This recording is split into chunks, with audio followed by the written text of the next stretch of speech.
most storms hit once and disappear. Narelle hit 3 times. And she's not done. I'm Tyler, and this is Crisis Alert Live. And right now, as you're watching this, a Category 4 cyclone is bearing down on the northwest coast of Australia, with wind gusts forecast to hit 275 kilometers per hour. That is not a typo. That is the kind of wind that doesn't just break windows. It removes buildings from their foundations and turns debris into projectiles, moving faster than most cars on a highway. But what makes Narelle different from every other storm we've covered this year? What makes her genuinely extraordinary in the worst possible way is that she's doing this for the 4th time. 4 landfalls, 1 storm, across the entire width of Australia. Comment down below where in the world you're watching this from, because I want to know how many of you are watching this from somewhere that's been hit by extreme weather, just like what we're seeing right now. Let me take you back to where this started, because the full story of Narelle is wild from the very beginning. It was the middle of March 2026, and the Coral Sea was running hot.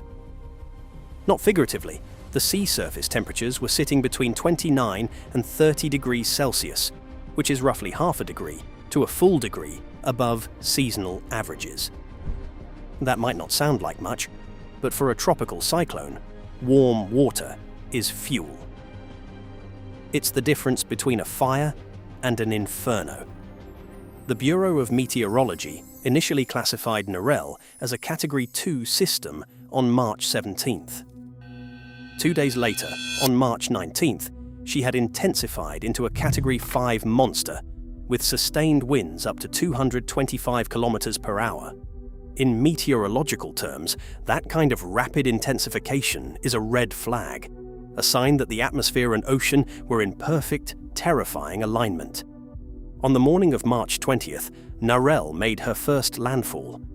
She came ashore on Queensland's Cape York Peninsula, in the corridor between Lockhart River and Cohen, as a high-end Category 4 cyclone. Wind gusts at her core were measured at 250 kilometers per hour. Roofs were peeled back like tinfoil. Trees were stripped bare. Rivers rose within hours. Rio Tinto shut down bauxite mining operations in the region. The good news, and I use that phrase carefully, is that Cape York is one of the most sparsely populated corners of Australia. The damage was real and serious, but the human toll was limited. Then she crossed the land, weakened over the Cape York Peninsula, and re-emerged over the Gulf of Carpentaria. That warm, shallow water gave her life again. By March 21st, she was organised enough to make a second landfall in the northeastern Northern Territory, north of the community of Numbulwar. She came in as a Category 3 system this time, with sustained winds near 148 kilometers per hour. Rainfall totals varied significantly across the territory. The Bureau of Meteorology reported at least 100 millimeters across wide areas, while some locations recorded 200 to 230 millimeters within a single 24-hour window. And forecasters warned that totals exceeding 300 millimeters were possible in the most exposed catchments. The Bureau issued warnings for minor to major flooding on several river systems. Around 500 residents of Numbulwar were airlifted to Darwin by the Australian Defence Force. In Katherine, south of Darwin, the river height climbed towards 17.5 meters, threatening to inundate homes that were already still recovering from a flood earlier that same month that had crested at 19.2 meters. 2 floods, same month, same town. She then crossed into Western Australia's Kimberley region as a tropical low, weakened but still moving. And at that point, a lot of people exhaled. They figured Narelle had done her worst. The storm was dying. Australia had made it through. And then the Indian Ocean showed up. Warm sea surface temperatures off Western Australia's northwest coast re-energized the system.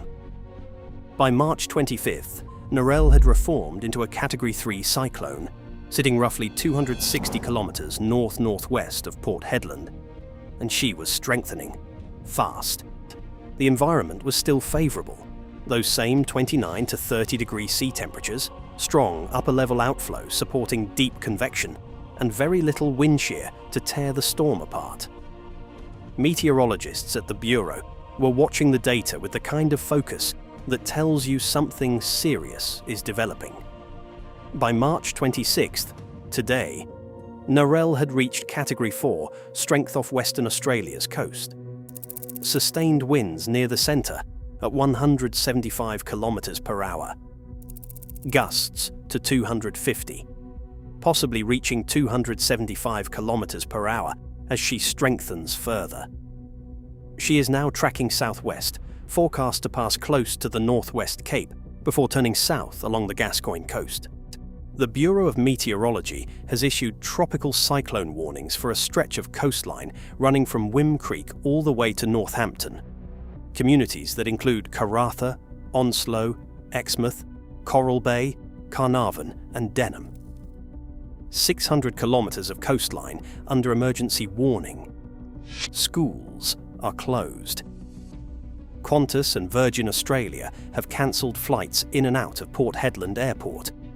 The WA Department of Fire and Emergency Services has told residents plainly, there is a possible threat to lives and homes. Charge your mobile devices, take shelter and be ready. Karratha, the largest city in the Pilbara region, has around 22,000 people inside that emergency zone. Port Hedland, Australia's highest tonnage port, sits squarely in the path. And this is not just a human story. Narelle is threatening to disrupt Australia's liquefied natural gas export operations and iron ore shipping at the very moment those industries represent billions of dollars of daily economic activity. Bloomberg confirmed Narelle had already left mine closures and evacuations in its wake across the north. South 32's Gemco operation on Groot Island, which was heavily damaged by Cyclone Megan just 2 years ago, self-evacuated non-essential personnel as a precautionary measure, based on their internal emergency plans. Given that history, you can understand why they weren't waiting to see how close the eye would pass. The economic shockwaves from a direct hit on Karratha or Port Hedland will ripple far beyond Australia's northwest coast. I want to pause here for a second, because the storm tide is something I don't want to gloss over. A dangerous storm surge is expected between Onslow and Denham. When a Category 4 cyclone pushes water ahead of it, sea levels can rise dramatically above normal high tide in ways that have nothing to do with the wind. You can be miles inland and still be flooded. Low-lying coastal areas face inundation from water that arrives before the worst winds do. And with wave heights in the open ocean reaching up to 12 metres, that's roughly the height of a 4-story building. The raw physical force moving toward that coastline right now is staggering. Now let me give you some historical context, because Narelle's track is genuinely rare. Only a handful of storms in recorded Australian history have made multiple landfalls across different states and territories. In 2005, Tropical Cyclone Ingrid did something similar, down-crossing 3 separate regions, but each of those landfalls happened at Category 3 strength or higher, which made it what meteorologists called a triple strike storm. The ABC noted before Narelle even reached the territory that this could be the first storm in 21 years to make 3 landfalls. She did exactly that, and then kept going. A 4th landfall on the same storm, on a coast as large and consequential as Western Australia's, has no clear modern parallel. AccuWeather's senior meteorologist noted that the only previous storm with a comparable southward turn after crossing Australia's north was Tropical Cyclone Steve back in 2000. But even that comparison only goes so far. This is genuinely unusual behaviour. The atmosphere was not supposed to cooperate this long. And here is where I feel compelled to say something beyond the immediate crisis. The Coral Sea, where Narelle was born, just recorded its warmest February sea surface temperatures since records began, averaging 29.5 degrees Celsius against a historical baseline of 28.8. That extra heat doesn't just feed one storm. It increases the probability of rapid intensification. It allows storms to maintain strength over land longer, and it enables a system like Narelle to re-energize multiple times when it should be dying. The Climate Council of Australia has been direct about this connection. Climate pollution from the burning of fossil fuels is making systems like Narelle more intense and more destructive. For every single degree of global warming, rainfall intensity from storms like this increases by at least 7%. And newer research suggests the real number may be double that. The people of Katherine who flooded twice in the same month. That's not bad luck. That's a pattern. What's unfolding in Western Australia right now is a community bracing for impact in real time. Families are packing essentials, windows are being boarded up, shelters are filling, and emergency responders are pre-positioning resources across a region the size of some countries. The Bureau of Meteorology has been frank. Once Narelle rounds the Northwest Cape as a Category 4 system, the Gascoyne coast will see severe impacts through Friday and into Saturday. The strongest winds will be on the eastern side of the track. And then, if she follows the current forecast, Narelle will push south toward Geraldton and potentially even further before finally transitioning into a mid-latitude system as she approaches the Southern Ocean around March 29th. Up to 100 millimeters of rain is forecast between Geraldton and Bunbury. That's enough, the meteorologists said, to trigger flash flooding and rising rivers in areas that rarely see this kind of rainfall. 4 landfalls, 1 storm, crossing the entirety of Australia from the Coral Sea to the Indian Ocean, weakening, reforming, re-strengthening, refusing to end. The triple landfall hadn't happened in 21 years. The 4th landfall hasn't happened in living memory. And the people of Queensland, the Northern Territory, the Kimberley, and now the Pilbara and Gascoyne have all been asked to face the same storm in different forms. If you have people in Western Australia, in Karratha, Exmouth, Onslow, or anywhere along that northwestern coastline, right now is the time to reach out. Right now is the time to make sure they have a plan and a place to shelter.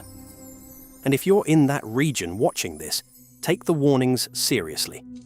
4 landfalls in, Narelle has already proven she doesn't slow down when everyone expects her to. We will keep tracking this storm hour by hour, right here on Crisis Alert Live. This is not over.